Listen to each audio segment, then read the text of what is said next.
Yun guys, no, good morning. Dito na naman tayo sa girahe natin.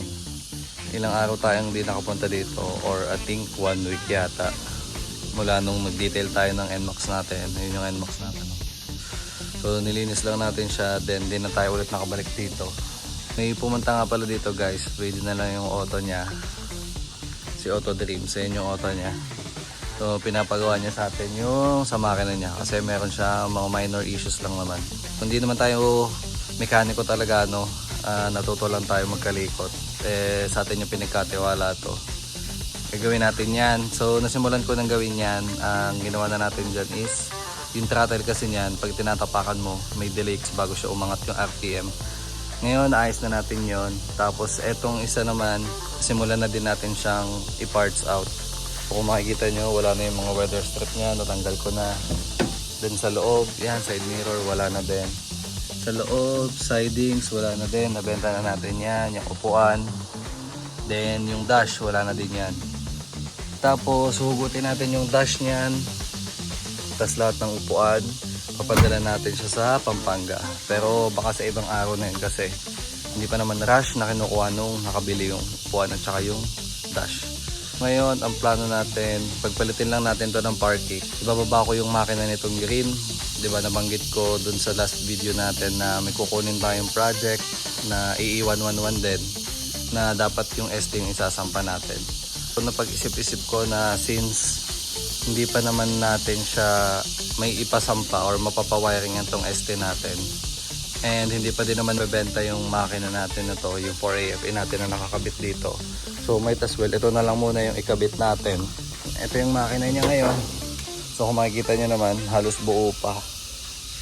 Yung mga tagas lang, and ayusin natin yan bago natin siya isampa dun sa isa nating EE111. Pagpapalitin ko lang to kasi itong auto na to, ililipat natin dito sa kabila. Kasi ibababa nga natin yung makina, and sobrang sikip naman kung dito natin siya ibababa, diba? So lipat ko lang to dito. Tapos ayun, simulan na natin yung pagbabaklas ng ibang parts niya. So ayun nga pala guys, additional lang, yung isa nating 111 na kukunin is GT theme yun.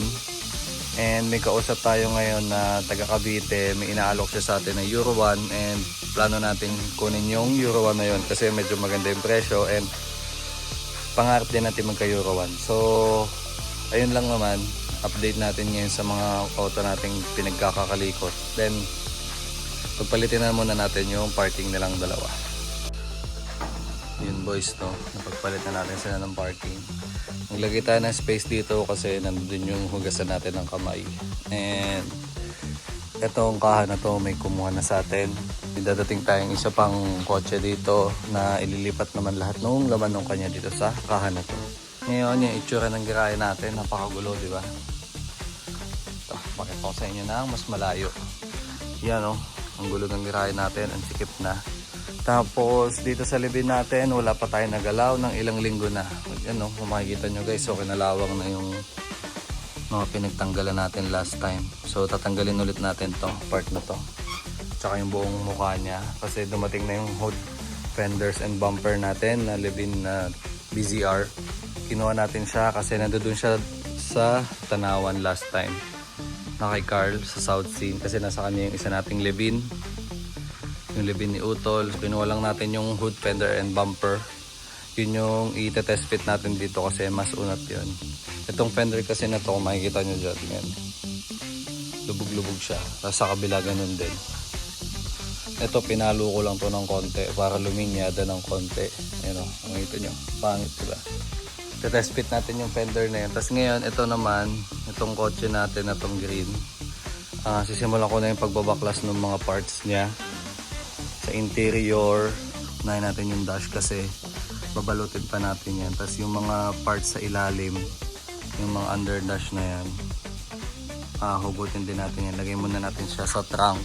Ito yung ibang sidings, babalutin muna natin yan. Tapos papadala natin sa Pampanga. So ayun, simulan na natin yung pagbabaklas ng ibang engine bay parts niya para mailipat na natin or mababa na natin yung makina niya.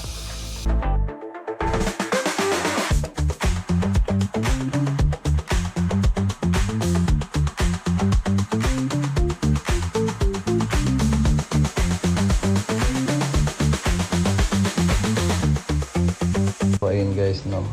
Di ko na na-videoan. Natapos na natin yung sa loob. Then, sa engine bay, hindi na tayo masyado nagkalikot dyan. Kasi nga, hindi pa din naman natin may ibaba and medyo masama yung panahon. Update lang guys dito sa Libin. Mula nung last video natin, wala pa tayo na gagawa kalikot dito. Yung interior niya is as is pa din. Yun pa din yung nagagawa. Kasi hindi pa pumapasok ulit yung latero natin and hindi natin kaya itong running board, no? Papagawa na lang natin yun sa kanya. Naantay lang ulit natin siyang pumasok. Sana pumasok na soon para matapos na yung loob. Kasi kung makikita nyo dito sa labas, eto kailangan din tong gawin kasi nga, ayan o, mapapansin nyo, kinakalawang na yung ibang parts niya. Yun lang naman ngayon guys, no? Ayan. Tapos guys, kaya nga pala hinugot ko tong siding sa harap. Kasi kukunin natin yung harness ng power window nito. Ang gagawin natin, kukunin natin yung harness nito. Tapos since AE111 na local yung ginamit nating harness doon sa kabila, ang gagawin na lang natin dyan is i-repin natin yung mga socket niya para mag-match doon sa pintuan ng libin. Kasi yun nga, 'di ba? Yung sa libin is baliktad. Nasa kanan yung main switch ng power windows, tapos nasa kaliwa yung passenger switch. Since nga right hand siya, ayan siya, nasa kanan to. Lilipat natin to dun sa kabila, tapos yung kabilang switch na yun ililipat natin dito. Pagaganahin natin to power lock na to, tsaka yung power window, no? So yung sa power window na to, madali lang naman to.